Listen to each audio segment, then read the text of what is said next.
AEDT 1110U, Foundations of Adult Learning. This is Scenario B PBL, and it's presented by Group 6. The Banff Center School of Fine Arts, at the intersection of art and ideas. They support groundbreaking arts and they inspire visionary leaders. What is the Center School of Fine Arts? From humble beginnings, it began as a summer school dedicated to the arts, specifically those related to the theater.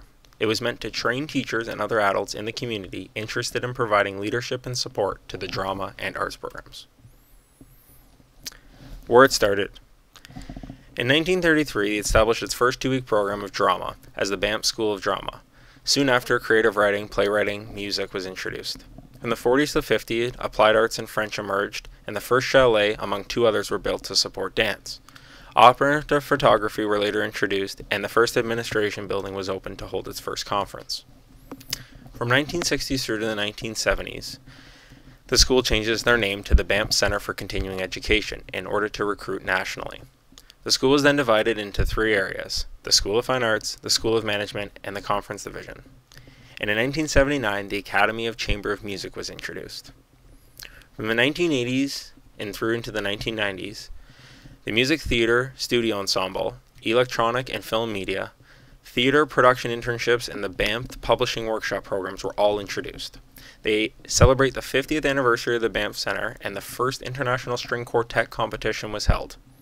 The school is divided again into three areas: the Center for Arts, the Center for Conferences, and the Center for Management.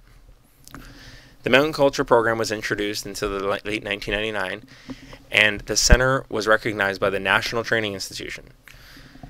They were also awarded $3 million over 3 years in order to fund artistic programming. Into the new millennium, all programs are now under one umbrella of the Banff Center, and the further development of the arts, mountain culture, and the leadership development continue. Funding was received by the province of Alberta for the redevelopment and revitalization of the Banff Center. The Keener Center for Creativity and Innovation is designed and built to meet the LEED, Leadership in Energy and Environmental Design. It's a green building system status. So what we're going to discuss. We're going to briefly look at the mountain culture, the arts programs, and leadership and management. Seeing as what is the dominant philosophy embedded within the Banff Center School of Fine Arts? Have the ends and means been consistent? The theory behind the center's growth, was the andragogy and pedagogy consistent? The significance of the center with regards to the field of education, what is currently being offered today, and what sort of success has emerged from the graduating alumni. First, we'll look at mountain culture. The Mountain and Wilderness Writing and the Adventure Filmmakers Workshop provided individuals the opportunity to find adventure through writing and filmmaking in the mountain wilderness and the Canadian Rockies.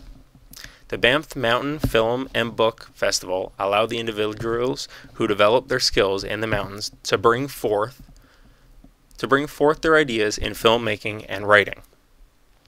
The mountain culture is not only a program for individuals who seek adventure. The culture is about individuals who wish to teach our society how important it is to preserve the mountain environment culture for the enrichment and developing communities. The philosophy of mountain culture encompasses the same philosophies of leadership and management and arts programs in the Banff Center. The Banff Mountain Film and Book Festival also brings forth individuals who contribute to the developing countries, such as Dan Austin, who is a co-founder and executive director of the 88 Bikes Foundation. He provides bikes to orphanages, centers, and schools.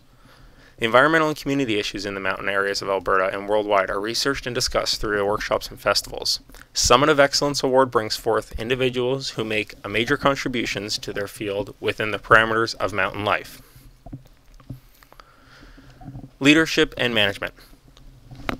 The Indigenous Leadership and Management Program is a prime example of the progressive and humanistic philosophy in the leadership and management programs. This program is designed to create new leaders for improving and developing the Aboriginal communities within Alberta and all across Canada. The progressive and humanistic philosophies are embedded into the leadership and management programs as collaborative, problem-solving, organized, enriching leaders to meet their fullest potential through workshops and programs. These programs are focused on development needs, pace of change, business environment, culture, and organizations and communities. The cohort group is a group of 15 young potential leaders who went on to research, journey, and documented their findings to bring home valuable experiences towards leadership. personal growth and enrichment to benefit their communities and themselves. The Banff Centre offers a neutral ground to explore ideas and thoughts between Aboriginal and non-Aboriginal people. The arts programs. The arts programs encompassed audio, dance, film, Indigenous arts, opera, theatre, and visual. The arts programs embodied the progressive, humanistic, and behaviorist philosophies through their vast collaborative and creative programs, workshops, festivals, and environmental retreats. The Banff Centre attracted the finest talents in both teaching and student, which maintained the integrity and quality of experiences through their programming. The philosophies continued throughout time by the mentorship programming between teacher and student. These original programs were the stepping stones for the arts programs to follow, which embodied the philosophies of the Banff School of Fine Arts. The early programs were taught under the Suzuki method, which believed all children could learn anything under the right environment. The arts programs attracted the finest talent due to the high quality of teachers, such as Oscar Peterson and Phil Niemans. The jazz programs and annual festivals that were held at the Festival of Youth and Orchestras, established by Neil Armstrong. The arts programs, music programs, are gradually evolved to a philosophy of self-directed project time with artistic and career guidance, taking the musicians out of the institutionalized learning. The Leighton Artist Colony was established to give artists in residence an environmental retreat for professional development. The philosophy of the teachers changed to colleagues, opposed to master teachers, and the artists were realizing how important their art was in today's society. Programs evolved through time, and the Banff Centre provided the arts with innovative buildings with creative environments to the arts program, with the music and sound building being introduced in 1996 and the creative residences. What does the Centre have to offer today? Well, they focus it being on the complete residential experience, taking you away from home and taking you away from family. To expand on your creativity is obviously overwhelming for anyone at any age, and by making you feel that transition is basically seamless is their target and what they want. Currently they are offering obviously various programs in the arts: music, digital media, film, dance, opera, and voice. But also newer programs that have been introduced over the past decade are the Indigenous arts programs, expanded on greatly, stage management programs with production and design, theater, and literary arts programs as well. Before we leave you, we're just going to briefly look at some renowned alumni that have come out of the Banff Centre School of Fine Arts. So we'll start with Jan Martel. He is the author of Life of Pi. Move on to Tracy Dahl. She was critically acclaimed the Winnipeg soprano. Carol Shields, in 1995, she won a Pulitzer Prize for fiction and the Governor General's Award for This Stone Diaries. And Dan Graham, considered one of the most successful contemporary installation artists practicing currently today. Arcade Fire, otherwise known as, some of the members were known as the Bell Orchestra through the School of Fine Arts. Sarah Neafold, Rachel Perry, Kava Nabiton, and Stefan Schneider are all members of the front lead for the Arcade Fire. Catherine Croston, she was the Deputy Director and the Chief Curator of the Art Gallery in Alberta.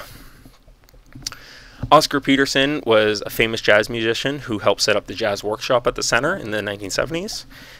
W.O. Mitchell was an author of books such as Who Has Seen the Wind and The Jake and the Kid, and he received the first annual School of Fine Arts Award.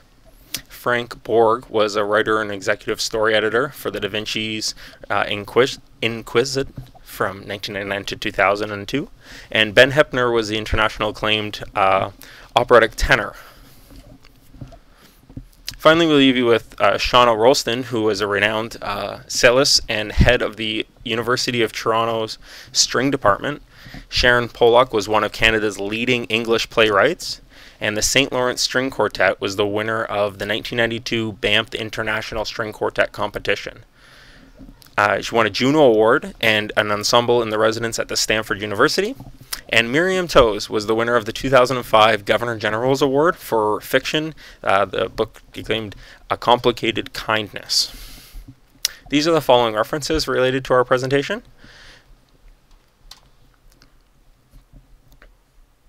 And we thank you very much for viewing this. If you have any comments or questions, please don't hesitate to contact one of the group members or speak with us after class. Thanks a lot, and have a great day.